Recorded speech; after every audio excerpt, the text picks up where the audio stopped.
I will promptly report Middle East war news from the Grom Sensor Studio. This is Haifa, Israel. The Haifa refinery, which supplies about 50-60% of Israel's oil, has been hit. As a result, there was a blackout in the Haifa area. This is Haifa. There was an attack by Iranian forces in Haifa. Blackouts are being reported in various places. This is Israel. A missile struck a building in Israel, and as a result, 2 civilians were injured. On March 12th, Iran's drone and missile attacks hit their lowest point, but since then, they have been gradually increasing. Currently, Iran's weapon supply seems to be operating smoothly. The Iranian military is launching missiles toward Israel, and according to the Israeli military, it appears that Iran has started using new missiles. This is Tajikistan. A large convoy of trucks heading toward Iran has been confirmed in Tajikistan. Iran operates several drone manufacturing facilities in Tajikistan, and it is presumed that these trucks are carrying drones. A significant number of trucks are entering. A US F-35 fighter jet was hit by Iranian forces while carrying out a mission over Iranian airspace. The F-35 was not shot down and made an emergency landing at a US military base in the Middle East. This footage shows the moment the F-35 fighter jet was hit as released by Iranian media.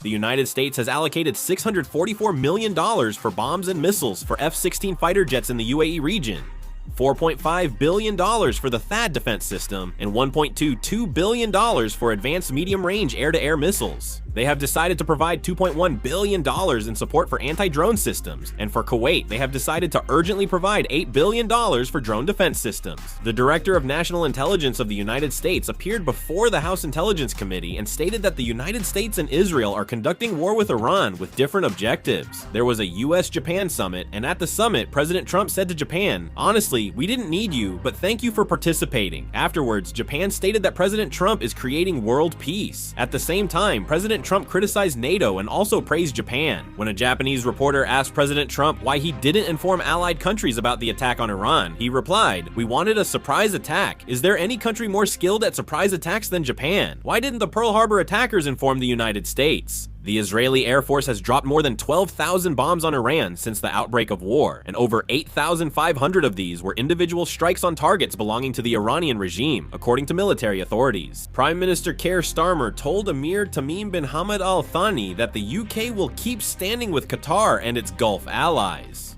Iraq condemned recent airstrikes on Middle East oil and gas sites, as the US, Israel, and Iran war further threatens its already damaged economy. Foreign Minister Hakan Fidan of Turkey held a press conference with Prime Minister Mohammed bin Abdulrahman bin Jassim Al Thani of Qatar and warned Iran not to spread the war throughout the Middle East. The International Maritime Organization held an emergency meeting condemning Iran's attack and urged for a safe corridor in the Gulf to evacuate stranded ships and crews.